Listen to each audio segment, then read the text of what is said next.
I was just firing off a message to dear friend Malco from Mad Malco Guitars, and like the message is just going to get too long, and it's something that maybe I need to say to you, and it's that I'm kind of reaching an odd point where, right, as I've just said to Malco, I love the whole tech of playing guitar. I love the amps and the pedals. I love twiddling the knobs. I love shifting through menu screens. I love dialing in a sound. I love that. But much more than that, I love the playing. I love the writing. I like the best thing is like writing a piece, doing it all, writing the lyrics, singing it, performing it in front of people, and people getting something out of it. The thing I especially love the most is like what I was talking about with Dan on that first Friendship Friday. Like, he would ask me to play Eat Like a Cat, and he would literally transport to this other place that I was creating with sound. That's the greatest privilege as a player. The greatest privilege is that I'm creating some little place that you can travel to. The best audience moment I've ever had. I've played some fairly good sized audiences, but the best one was a open mic night about 20 years ago. Professor Nigel Rippon, well-known lecturer, students such as Top Loader, and let's not get into all that, took me to an open mic night somewhere like Upper Marden or East Marden. It was somewhere past Kingley Vale, down in yon West Sussex. And as I was playing Don't Let Go, if you know that song, this woman, this old, like, middle-aged sort of hippie woman, gorgeous, dressed expensively, like, Chanel, Gucci, stood right in front and closed her eyes like that through the whole song, and I thought, I love that. That's the best thing you can get, is someone being transported. I mean, the way Hawkwind affect me, like, even to this day, I am in that music. I'm living in it, and I live in some of my own music because I write it. It's like I spend so much time, in the songwriting process, that I'm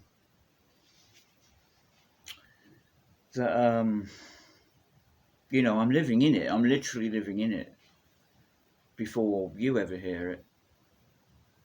And it's like, even the points where I'm not doing it, I am really in here. It's like doing the washing up, thinking about like the music that I'm writing, taking the dog for a walk, literally letting the riff that I'm working on just loop in my head, and letting my thoughts wander, which is why I'm out in with the dog, and let my thoughts wander and see where it goes. Because sometimes, your ear takes the music in another direction, your imagination. So I'll have a riff and I'll be like, in my head it'll be playing, and then it'll do the next bit. Like, so if I struggle to find the next bit, that's quite often what I do. The other thing I do is quite often clumps of riffs will come. So I'll learn, I'll come up with one chunk and another chunk and another chunk, and they all seem to be the same sort of flavour, and they do belong in the same box, but I can't join them together into any kind of structure. So, going out walking and doing the housework, those sorts of things, like I allow those riffs to percolate in my head, and sometimes the joining bits, they just join themselves together in my head. So then all it is a case of working out what it is I'm hearing in my mind, which is really easy. I'm actually shocked now at how capable I've become at working out other people's music. I like Q Lazarus, Goodbye Horses, that great track. That great track that well, we should have a bit. That great track that features in, you'll recognise it, right? I'll put it on. Oh yes, that's what you want, an advert that you can't skip. But I was listening to this. The other day, and I love the track. It's you'll know it from. Oh, for fuck's sake! Fuck off! You'll know it from Silence of the Lambs. You know, the tuck-in "Do you wanna fuck me" sequence. And I thought, oh, I should try an unplugged version of this. And this is how long it took. I picked up the classical guitar, like I turned the music off, I picked up the classical guitar, and I played it. There was no working out, like I just played it. Like the first chord I hit was the right one.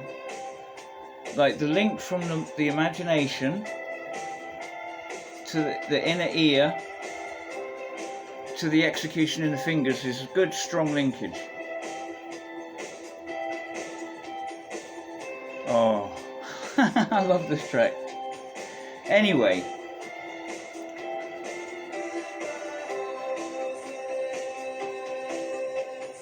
and this song, I tell you now, on a quick tangent, this song is everything I fucking love about this industry, about this circus called rock and roll that we're in.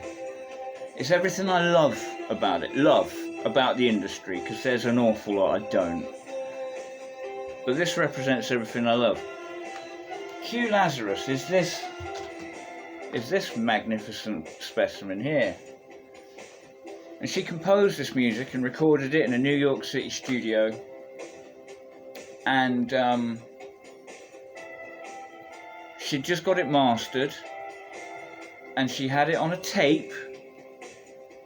This is the 90s, the early 90s, or late 80s even, I can't remember. And she had it playing in her car, listening over to it, listening as she was working a regular job to earn bread, driving a taxi. Jonathan Demme, meanwhile, is editing Silence of the Lambs, and he's trying to find the perfect music for that tuck-in "Do you wanna fuck me" sequence, right? You must know what I'm on about, right? The whole tuck me. Yeah, you know what I'm on about? Silence of the Lambs? Yeah, you know what I'm on about. Seminal scene.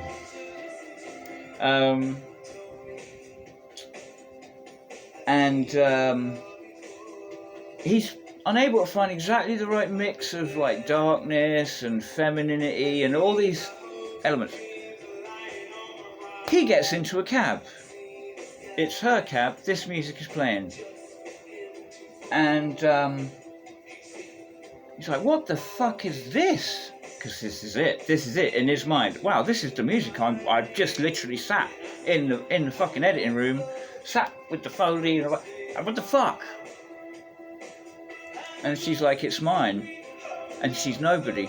She's a cab driver, grinding it out, writing her music, recording it at her own expense, and not asking anybody for a fucking dime, right? And Jonathan Demme sits behind her and says, this is the music I need for my film. And she's been in every Jonathan Demme film since.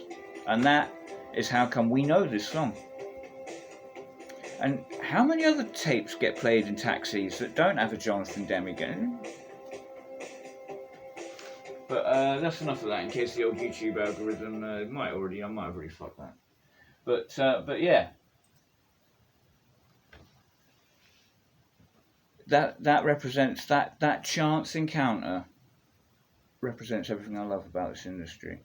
I mean, my sort of best fortune has always come from lucky breaks. You know, yeah.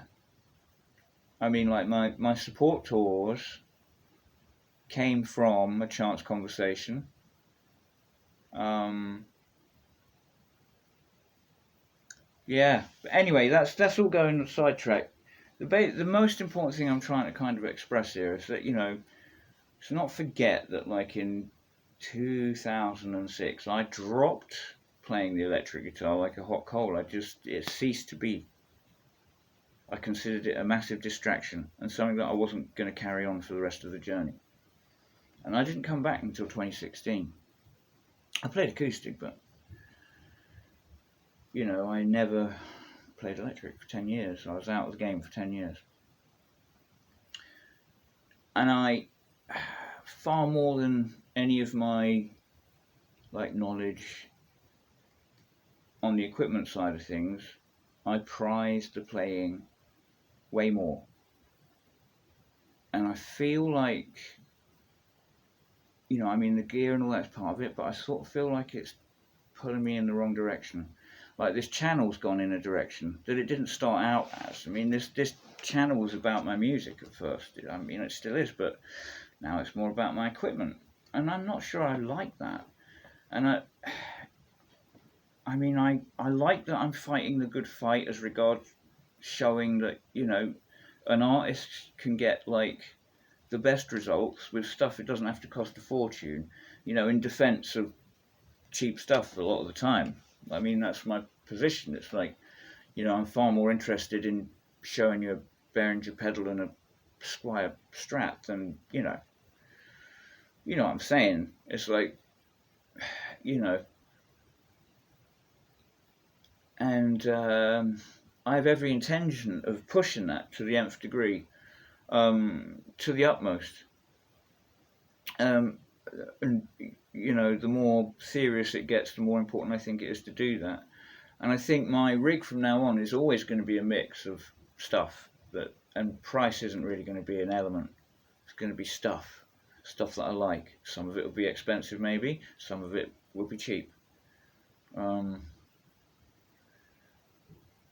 kind of thinking I'm going to use, so I'm setting up a pedal board for gigs, and it'll be all Behringer. Because it's replaceable. Like, people talk about the plastic being fragile. I've gone through this. It's the same stuff they use for, like, the army helmets and shit, riot gear. So it's not exactly delicate. The knobs are actually on no stem, so it's a thicker stem going into the circuit board. Okay, they're not repairable, they're disposable, but this is the thing, you can go straight on Amazon and have it on the doorstep the next fucking day for 20 quid. Why wouldn't you do it that way? If you can do it that way. Why wouldn't you do it that way? If your fucking gig depends on it, why wouldn't you do it that way? And that's what I intend to do, and it's also like a fuck you to the cork sniffing snobs that know no better. They don't know better. It's fascinating. And you can take people that, like, really know their shit. Like Mick Taylor and Neville Martin, right? And you can, like, line up equipment and have them and do a blind test and have them made an utter fool of. Okay. So it's like, and that's not dissing them, it's the same as us. It's like a lot of the sound is in our eyes when it comes to gear. And, I just feel like I'm unfocused, creatively unfocused. I'm recording all the time, but, like, I'm recording stuff that I've just written, and I'm just like writing riffs, putting together pieces. It's like I've got like half a dozen pieces, a dozen maybe, all in. And it's like, and I'm just coming up with new bits all the time, adding them in. I'm never finishing the painting. And I'm not writing lyrics for anything. I'm not adding vocals to anything. The vocals are sort of like fallen way by the wayside. And this channel has just become about, you know, like talking about a pedal rather than sitting somewhere nice and doing a gig to the lens, which is a completely different thing.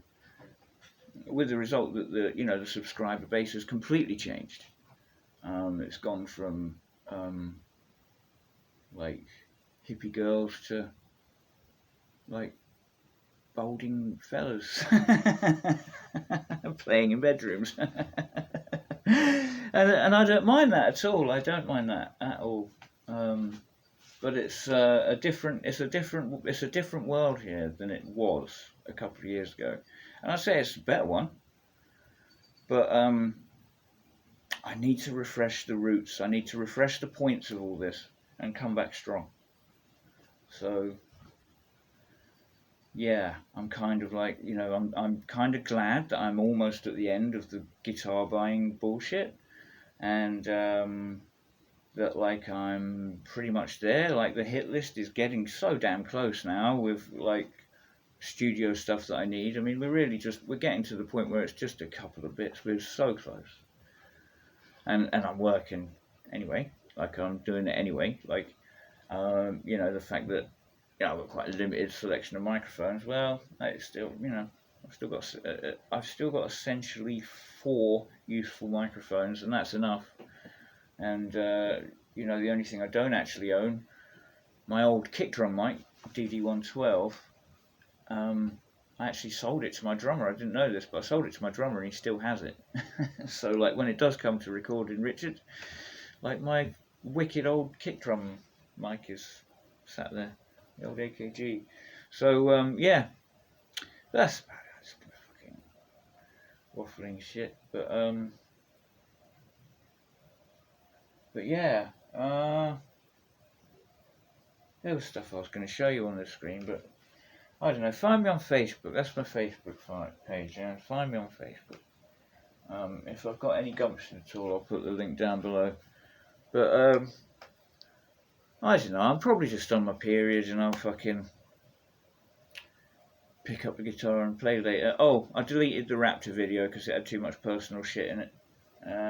Too much finances, too much relationship stuff, and too much politics. So that went.